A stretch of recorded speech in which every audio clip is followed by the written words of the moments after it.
Ladies and gentlemen, federal employees, now that the Republicans are in the White House and have Congress and Senate, isn't it time to get into the G fund? Or isn't it time to move to the C fund? Or isn't it time to do X, Y, Z? Today, ladies and gentlemen, we're talking about coming up with a strategy for your TSP, for your investments that don't rely on politics. They don't rely on your favorite politician or your least favorite politician to win or lose. None of that. Because the best investment strategies have nothing to do with who's in the White House. The best investment strategies have everything to do with you and your goals and your retirement and your plans for spending your hard-earned and saved and invested dollars. Okay? So this video is going to have nothing to do with politics. I don't care who's in the White House. What I care about is you having a great retirement. So let's talk about it.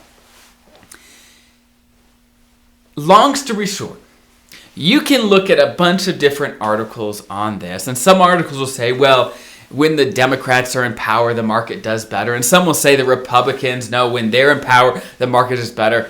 Whatever, okay? At the end of the day, it doesn't matter. If you are trying to hop into the market, or the C fund, the S fund, or hop out of the market like the G fund, right? Moving back, thinking, oh, now that this person's in charge, this is what's going to happen. You trying to do that, it is possible that you can guess right, that you can know exactly how and when it's going to happen. But the vast majority of the time, you will not be right. Okay, because there's a couple problems here. Number one, let's say you do know when the market's going to go down. Let's say you do. Okay, you know exactly when it's going to fall down. So right before the market goes down, you sell. You move to the G fund, right? You're safe. Let's say you got that perfect. Well, when do you get back in? When does the market at its bottom? Right? To do these things correctly on a continual basis is basically impossible. Even the pros don't do it very often or consistently at all. Even the pros, okay? So trying to do it is it's kind of like trying to catch a falling knife. Like, could you get it? Yes, but you may lose a finger in the process. So let me talk you through the strategies I would recommend that, again, don't have anything to do with politics or the ups and downs or trying to figure out when the market's going to go up, down, sideways, because I personally have no clue when that's going to happen. And you probably don't know either. So let's talk through some strategies. Number one, if you are 10 plus years from retirement or when you're planning to use your investments, then you, as a general rule, at least let me just speak from my perspective, okay? I'll tell you what I would do in these circumstances. If I am 10 plus years from time, which I personally am, in my opinion, it's pedal to the metal. We've got lots of time. If you're 10 plus years out, be aggressive. Be aggressive. And don't worry about who's in the White House or who's not. Don't worry about it. Invest aggressively. In TSP language, that's CSNI. Those are the stock-based funds, right? CSNI. And let it ride. Don't check it too often. If you check it too often, you see all the daily ups and downs, and it's just not worth it. If you check it maybe a couple times a year, that's plenty to get a feel for what's happening. And over time, you will thank yourself for doing this. If you're 10 plus years away, don't worry about the ups and downs. Just let it ride. Get the growth, okay? Now, once you're within 10 years, okay, let's say, you're within 10, but you still have more than 5 years before retirement. You do, again, this is what I would personally do. While I am a financial planner, I'm not your financial planner. So keep that in mind, okay? Let me just tell you what I would personally do. So if you're within this range, so less than 10 years of service, but more than 5, I would start slowing down, okay? So you are hitting the brakes just a tad. So instead of being 100% in CSNI, you start working in some G fund, some F fund, some safer investments that are more conservative, just to start building that in.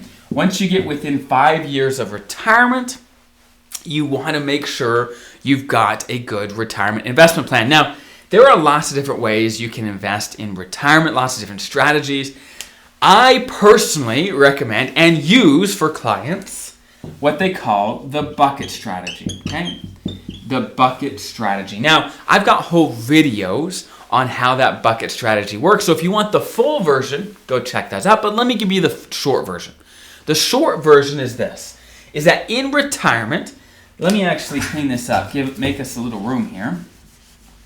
In retirement, you're going to want a couple different buckets. You want the short-term bucket and a long-term bucket. And you can break it into 3 buckets or 2 buckets. There's different ways to do it. But let's just keep it simple and say short-term bucket and long-term bucket, okay? So the short-term bucket is in some safer investments like the G fund, the F fund, those sort of things. Long-term bucket is CS&I, okay? Now, some people get really nervous about investing in CS&I close to retirement or into retirement, right? And I get it, where they come to me and say, look, I've worked my entire career saving, investing, putting my dollars away. Why do I want to take any risk at all in the CS&I when I'm in retirement? And this is why. This is why you don't want all your money here in the short term, and that is retirement's a long time.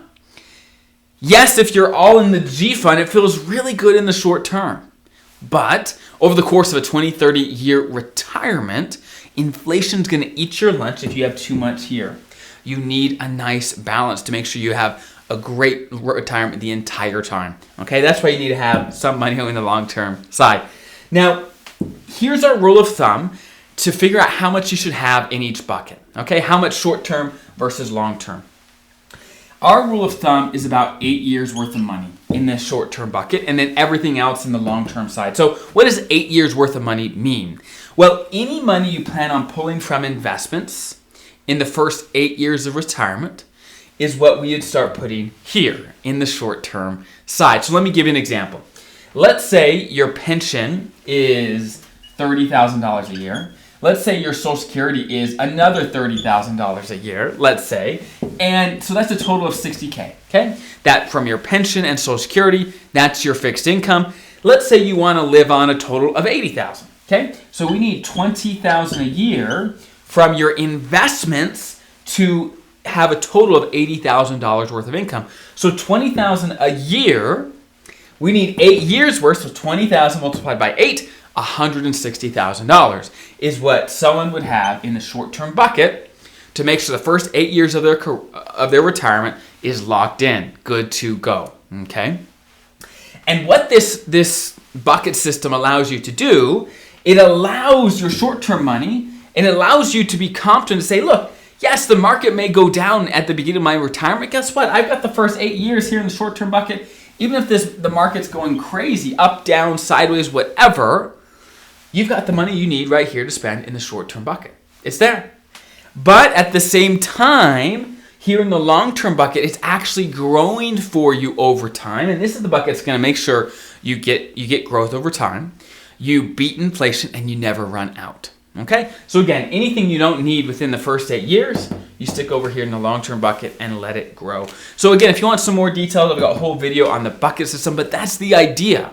Is once you approach retirement, normally about within 5 years, you start setting up your bucket system so you are good to go in retirement. If you have a plan like this, don't worry about who's in the White House. Don't worry about it. It's only going to make you make worse investment decisions. You want to worry about what your plan is, what you're trying to spend or want to spend, your retirement, your goals. Focus on those things, the things you can control, and over time, the results will be much, much better. So I hope that's helpful, and I'll see you guys in the next video.